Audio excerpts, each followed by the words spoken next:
여자분의 뱃속에 있는 이 아이가 태어난다. 그리고 이제 김용건 배우의 친자가 맞다. 1대 1대1로 동등한 비율로 상속을 받게 됩니다. 안녕하십니까, 최지원 변호사입니다. PD님 모시고 궁금한 것들 듣고 답변해드리는 시간 갖도록 하겠습니다. 오늘은 상속 관련해서 좀 질문 있으시다고. 김용건 배우님의 이제 낙태 강요 미수라는 명목으로 이슈가 되었는데요. 일단 그 낙태 강요 미수라는 이름 자체가 좀 생소했는데, 이 낙태 강요 미수라고 언론사에서 계속 얘기를 하잖아요. 이제 근데 낙태 강요 미수라는 명칭의 제명은 없고 아마 강요 미수를 얘기하는 것 같은데, 이제 강요의 미수인데 이제 뭘 강요했냐, 이게 낙태를 강요했다 해서 이제 언론사에서는 낙태 강요 미수다 이렇게 이제 하는 것 같습니다. 근데 사실 이제 정확한 법적인 제명은 강요 미수로 아마 고소를 한 것 같고, 이제 강요라는 것은 이제 폭행이나 협박으로 이제 의무 없는 일을 다른 사람이 하게 만드는 그걸 이제 강요를 하는 거고, 이제 강요 미수니까 이제 실제로 낙태에 이르지 않았으니까 이제 강요 미수다 이렇게 이제 평가하는 것 같습니다. 근데 실제로 이게 처벌이 될지 안 할지는 조금 의문이긴 하거든요. 왜냐하면 강요는 폭행 또는 협박이 이제 수반이 돼야 되는데, 과연 이제 김용건 배우님이 폭행 협박으로 낙태를 하게끔 이제 시도를 했는지 조금 의문이 들어서 뭐 수사를 해봐야 알겠지만 조금 조심스러운 견해가 있습니다. 네. 어쨌든 이 여자분은 이제 아이를 출산하겠다라는 의지가 있으신 것 같은데, 아이가 나오게 되면은 이제 상속의 문제가 또 예, 저도 이제 일부 언론을 보니까 뭐 상속 문제를 좀 다루는 기사들이 좀 있는 것 같더라고요. 사실 결론부터 말씀드리자면, 만약에 그 여자분의 뱃속에 있는 이 아이가 태어난다. 그리고 이제 김용건 배우의 친자가 맞다. 친자식이 맞다라고 판단이 되면 상속을 받게 됩니다. 이제 기존에 이제 김용건 배우님의 이제 자제분이 하정우 배우, 차현우, 그다음에 이제 이 새로 태어날 아이 이 세 명이 1대 1대1로 동등한 비율로 상속을 받게 됩니다. 친자라는 이유로 똑같이 1대 1대1 가는 네네. 거네요. 이제 지금 우리나라 민법은 본인 생활 중에 이제 태어난 아들이냐, 자식이냐, 뭐 딸이냐, 아니면 혼외 자식, 결혼을 안 했지만 이제 태어난 자식이냐에 따라서 뭐 차이를 두고 있지 않아요. 차별을 두고 있지 않기 때문에 똑같이 상속 비율에 따라 1대 1대1 이렇게 이제 상속을 받게 됩니다. 아이가 어릴 때 미성년자일 때 김용건 배우님 혹시나 이제 사망을 하게 된다 하면, 미성년자의 재산은 아무래도 뭐 친권이 있는 부모가 관리를 하게 됩니다. 그럼 이제 그 여성분이 아무래도 그 아이의 그 재산을, 상속 재산을 관리를 하게 되겠죠. 네. 그러면 똑같이 1대 1대1이 아니라 네. 원래 이제 있던 자식분들에게 네. 조금 더 다른 비율로 많이 줄 수 있는 방법은 없나요? 그렇게 할 수 있죠. 이제 김용건 배우님이 만약에 이제 증여나 이제 유언으로 이제 기존에 있던 하정우 배우나 차현우 씨에게 뭐 재산을 더 많이 줄 수도 있습니다. 이제 그 대신에 이제 범위가 정해져 있어요. 이제 유류분 제도라는 것이 있는데, 이것도 이제 보통 상속과 관련해서 굉장히 이슈가 많이 되는 쟁점입니다. 유류분이라는 것은 피상속이니 상속을 해주는 이제 돌아가시는 분이겠죠. 해주는 분이 뭐 유언으로 아니면 사전에 증여로 큰아들에게만 다 재산 다 줄 거야. 이렇게 했을 때 이제 그럼 만약에 둘째 아들이 있다. 그럼 둘째 아들은 나는 아무런 상속을 못 받는데 어떡하냐. 이랬을 때 이 둘째 아들이 청구할 수 있는 게 유류분이라는 것입니다. 유류분은 일부 금액까지 인정이 돼요. 본인이 본래 상속받을 수 있는 것의 금액에서 절반까지는 유류분을 청구를 할 수 있습니다. 그러니까 예를 들어서 부모가 한 분 있었는데 뭐 재산이 2억이었다. 자녀가 2명이었다.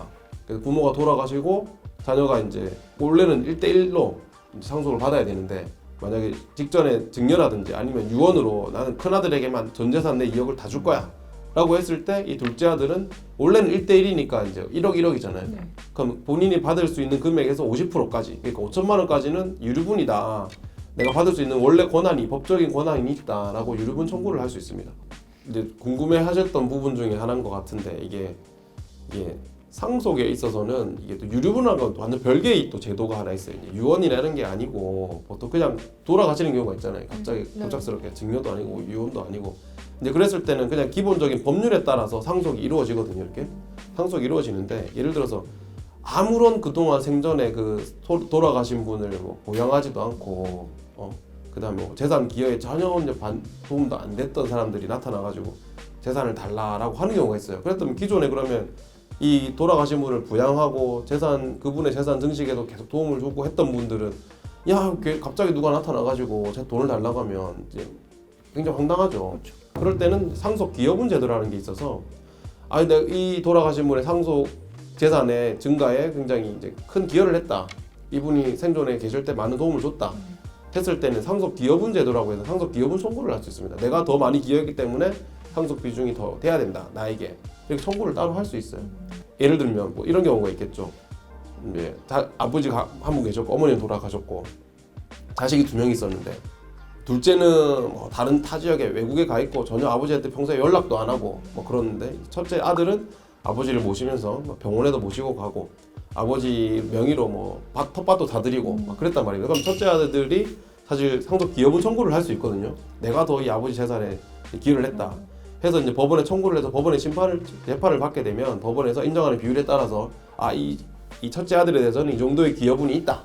라고 인정을 하면 그 기여분은 빼고 상속 재산을 계산해서 배분을 하게 됩니다. 예를 들면 그 아버지의 재산이 2억이었다 했는데 법원에서 판단하기로 이 첫째 아들이 이 2억 중에 한 1억은 기여분이 인정이 된다라고 하면 1억을 빼고 나머지 1억에서 첫째 아들과 둘째 아들이 1대1로 상속을 받게 되죠. 네, 그 별개의 또 기여분 제도라는 것도 있습니다. 네, 그렇게 말씀하시는 분도 계시죠. 아니 내 재산인데 내가 주고 싶은 자식한테 못 주냐. 네. 근데 영국이나 미국은 이제 이런 유류분 제도라든지 이런 것들이 없고 정말 유언자가 내가 주고 싶은 사람한테 막 주게 돼 있어요. 그런데 대부분의 나라에서는 유류분 제도라는 것도 인정하고 있고 상속 기여분 제도라는 것도 인정을 하고 있기 때문에 한 자식한테만 몰아서 막 재산을 다 주겠다. 이게 사실은 어렵습니다. 네. 근데 이런 것도 모르는 분들이 많죠. 장자 아직까지 우리나라가 그런 이제 가부장적인 그런 요소들이 있다 보니까 장자 우선 큰 오빠한테 아버지가 재산 다 준대. 큰형님한테 재산 다 준대 했을 때 그냥 모르고 넘어가시는 분들도 많이 있습니다. 그럼 기본적으로는 n분의 1이 맞는 거네요. 네, 뭐 그렇죠. 자식들은 다 1대1 1인데 아버지가 돌아가셨는데 어머니랑 자식들이 같이 있다. 네. 일단 어머니는 50%를 더 받아요. 그러니까 어머니랑 자식들 간에 이제 비율을 따지면 1.5 대 1 대 1대1 뭐 이렇게 나뉘는 거죠. 근데 법적으로 이렇게 상속 비율을 정하는 이유가 있나요? 유언이나 증여가 없이 갑자기 누군가 돌아가셨을 때는 그 상속 재산에 대한 분쟁이 생길 수 있거든요. 그랬을 때는 이 자식들이나 아니면 다른 상속 대상자들이 간에 내 재산이니 네 재산이니 싸울 수가 있단 말이에요. 나라에서는 이제 법적으로 상속 비율을 정해놓으면 분쟁을 미연에 방지하는 효과는 있는 것 같습니다. 최근에 이제 구하라 씨가 사망하면서 그 재산을 이제 어머님이 갑자기 이제 요구하는 사건이 있었잖아요. 맞습니다. 이런 경우 이제 보통은 이제 상속이라고 하면 남아 있는 배우자 아니면 자식한테 이제 간다고 보는데 자식이 없거나 배우자가 없다라고 했을 때는 상속은 또 이제 다음 상속 순위로 넘어가게 되거든요. 근데 부모고도 상속자가 될 수 있어요. 그래서 이제 구하라 씨 사건 같은 경우도 이제 부모가 이제 왜냐면 구하라 씨가 자녀가 없으니까 내 재산이다 하고 이제 나타나서 이제 주장을 하게 되는 거죠. 네. 오늘은 이제 상속 그리고 유류분, 상속 기여분 제도에 관해서 조금 살펴봤습니다. 다음에도 관련된 내용과 관련해서 더 궁금한 것 있으시면 충분히 또 설명드릴 수 있는 시간 갖도록 하겠습니다. 감사합니다.